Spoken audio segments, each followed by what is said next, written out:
Hello दोस्तों, आज हम अपने प्रीमिक्स के 19 सेशन में और आज आपका एक स्पेशल सेशन है which is your map special session. तो this is a session where I have compiled couple of questions जो मैंने पिछले प्रीवियस यूपीएससी पेपर्स से लिए हैं। ठीक है, now what I want you to know is कि किस तरह के क्वेश्चंस या कितनी डेप्थ तक यूपीएससी आपको मैप्स पर सवाल पूछता है। वैसे तो मेरी यही कोशिश रहती है कि हर रोज़ आपको किसी ना किसी एक मैप पे सवाल दिया जाए, but there is a specific depth जिससे यूपीएससी क्वेश्चन पूछता है कि क्या आपने उस मैप के बारे में और चीज़ें गूगल की हैं, क्या आपको उस पर्टिकुलर प्लेस के बारे में और ज़्यादा पता है, वो चीज़ें यूपीएससी टेस्ट करता है। So these are couple of examples जिससे आपको समझ में आएगा कि किस तरह के सवाल या किस तरह से आपको मैप में अपनी ओरिएंटेशन रखनी है। ठीक है जी, तो आपको हमारे सारे फ्री और पेड कोर्सेज के बारे में पता है। I hope you enroll to each and every one of the course. ठीक है, एनीवेज हम अपने सवालों पे आते हैं। हमारा पहला सवाल है, if you travel by road from Kohima to Kottayam, what is the minimum number of states within India through which you can travel including the origin and the destination? तो देखो कितना कुछ यूपीएससी टेस्ट कर रहा है। सबसे पहले तो आपको पता होना चाहिए कोहिमा कौन से स्टेट में है और कोयट्टम कौन से स्टेट में है। वंस यू नो कौन कौन से स्टेट्स में है, आपको इंडिया का मैप बहुत अच्छे से याद होना चाहिए कि किस स्टेट के बाद कौन सी स्टेट आती है। Also this also test your skills analytically कि जो आप नंबर ऑफ स्टेट्स बताओगे उसमें आपको ओरिजिन और डेस्टिनेशन की भी स्टेट्स इंक्लूड करनी है, ऐड करनी है। ठीक है जी, ओके। तो तीन चीज़ें यूपीएससी टेस्ट कर रहा है सिर्फ एक ही सवाल से। ठीक है, तो आपका आंसर है 6, 7, 8 और 9। तो 2 मिनट के लिए पॉज कीजिए, या तो ड्रॉ करने की कोशिश कीजिए कि कौन से स्टेट्स की बात हो रही है, किसके बाद कौन सा स्टेट आता है, और you can actually think about it as well, है ना।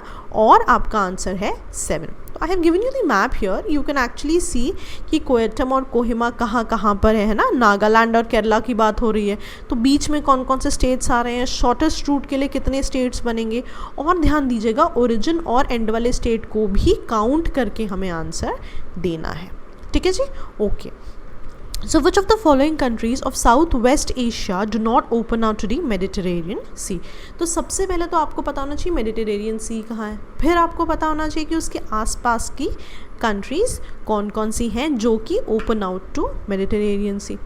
तीसरी चीज़ which is not related to this question but आपको इन जनरल पता होनी चाहिए, जब आप आईआर पढ़ते हो उसमें आप कुछ टर्म्स देखते हो कि south west Asia, south Asia, south east Asia, तो ये सारी चीज़ें आपको पता होनी चाहिए कि इनमें कौन कौन सी कंट्रीज़ आती हैं। सो द नेक्स्ट टाइम आप ये सब चीज़ें न्यूज़पेपर में पढ़ें, मेक श्योर उसका एक नोट बना लें कि कौन कौन सी कंट्रीज़ इन रीजन्स में आती हैं। ठीक है जी, okay. Let's come back to Mediterranean Sea. तो just think about Mediterranean Sea, 2 minute pause कीजिए, और आपका आंसर है जॉर्डन। तो यहाँ पे मैंने मैप दिया हुआ है, अगर आप इसको ध्यान से देखें, ठीक है, तो राइट हैंड साइड पे यू हैव जॉर्डन, सीरिया के बिल्कुल नीचे। तो आप देखोगे जॉर्डन की बाउंड्री मेडिटेरेनियन सी से नहीं लग रही है। ठीक है जी, तो ये माइन्यूट सी चीज़ें हैं जिन पे आपको सवाल आते हैं। And if you very thorough with the maps, हर रोज़ मैप्स को देखना शुरू करो, चीज़ें याद करनी शुरू करो। ये ऐसे 2 से 4 नंबर हैं आपके एग्ज़ाम में जो आपसे मिस नहीं होने चाहिए। ठीक है, हम उन सभी ट्रिवियल चीज़ों के प्रिपेयर करेंगे जिसमें लोग मार्क्स लूज़ करते हैं। ठीक है जी, ओके। थर्ड क्वेश्चन पे आते हैं, which of the following pairs of islands is separated from each other by 10 degree channel? This is very easy. 10 degree channel के बारे में आपको पता होना चाहिए, कौन से islands by 10 degree channel separate होते हैं। अंडमान एंड निकोबार, निकोबार और सुमात्रा, मालदीव्स एंड लक्षद्वीप, या फिर सुमात्रा एंड जावा। तो आपका answer is very easy, Andaman and Nicobar. ठीक है जी, तो देखो यहाँ मैंने मैप भी दिया है, 10 डिग्री चैनल किसको सेपरेट कर रही है, अंडमान एंड निकोबार आइलैंड्स को। ठीक है, ओके। 4th सवाल पे आते हैं अपने।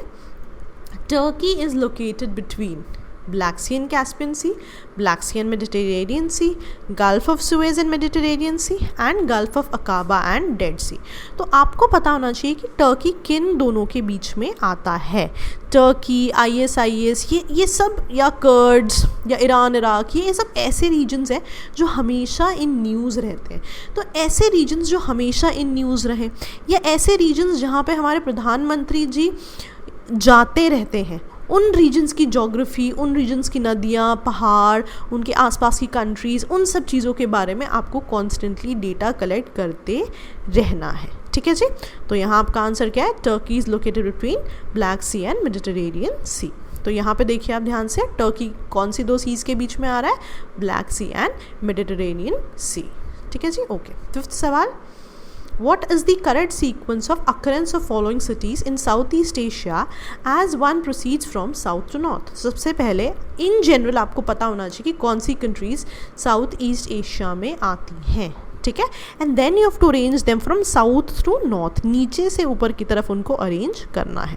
तो 4 सिटीज़ की यहाँ बात हो रही है, Bangkok, Hanoi, Jakarta and Singapore. तो आपको ये बहुत अच्छी तरह से पता होना ज़रूरी है कि ये सिटीज़ कौन सी कंट्री में आती है और उन कंट्रीज़ की सीक्वेंस साउथ टू नॉर्थ क्या है, ठीक है।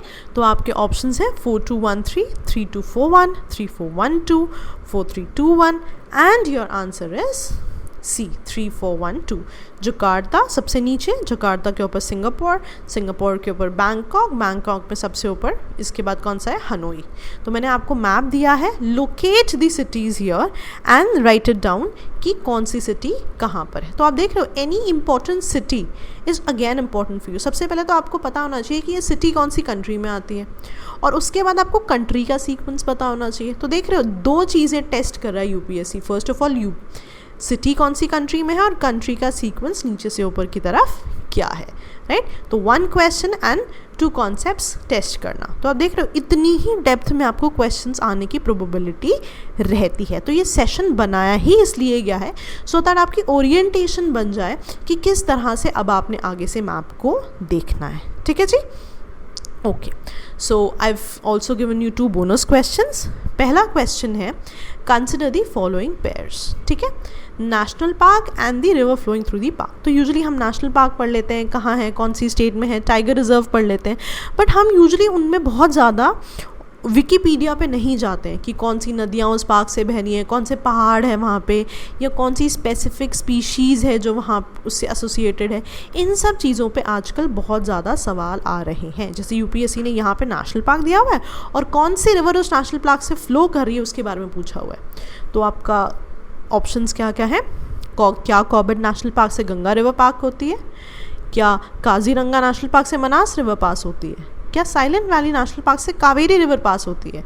तो इन तीनों में से कौन सा पेयर करेक्टली मैच्ड है, ठीक है, 1 and 2, 3 ओनली, 1 and 3 और नन। तो ध्यान दीजिएगा और ध्यान से सोचिए कि कौन से नेशनल पार्क से आपने कौन सी रिवर पढ़ी थी। अगर आपने पढ़ी थी, वेल एंड गुड। अगर आपने नहीं पढ़ी है, just pause it off, Google it and then answer the question, ठीक है जी। तो आपका आंसर है नन। ये तीनों नदियाँ इन तीनों नेशनल पार्क से नहीं निकलती हैं, ठीक है। Now I have not given you the answer for this, I want you to go back and Google about it and learn couple of things. For example, सबसे पहली लर्निंग आपकी क्या होनी चाहिए, जब आप कॉर्बेट नेशनल पार्क पढ़ोगे तो आपको एक रामगंगा रिवर मिलेगी। अब कई लोग ये सोच सकते हैं भाई रामगंगा और गंगा तो एक ही है, करेक्ट टिक कर दिया।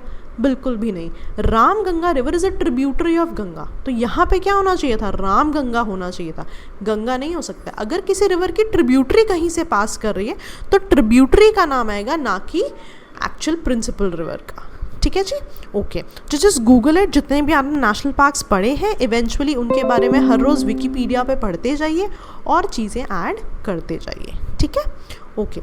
Now 7th and the last question for the day, consider the following pairs, Nokrek biosphere reserve, Garo Hills, Loktak Lake, Barail Range, Namdapha National Park, Dafla Hills. तो आप देख रहे हो, एक बायोस्फीयर रिजर्व की बात हुई है, एक नेशनल पार्क की और एक लेक की। तो कितने सारे कॉन्सेप्ट्स एक ही क्वेश्चन में आपसे पूछे जा रहे हैं। तो this is how UPSC asks you questions these days. आजकल वो डायरेक्ट क्वेश्चन नहीं आते हैं कि कौन सा नेशनल पार्क कौन से स्टेट में पड़ता है, ठीक है, उनसे भी अंदर, उनसे भी डेप्थ में जाके क्वेश्चंस आते हैं। तो आप जो भी कॉन्सेप्ट या जो भी मैप पढ़ें, मेक श्योर आप उस चीज़ के विकीपीडिया पे भी डिटेल्स पढ़ लें सो दैट आपकी नॉलेज और ज़्यादा इंक्रीज हो जाए, ठीक है, okay. So which of the following pairs is correctly matched, 1 only, 2 and 3 only, 1, 2 and 3 और नन। तो आपका आंसर क्या है 1।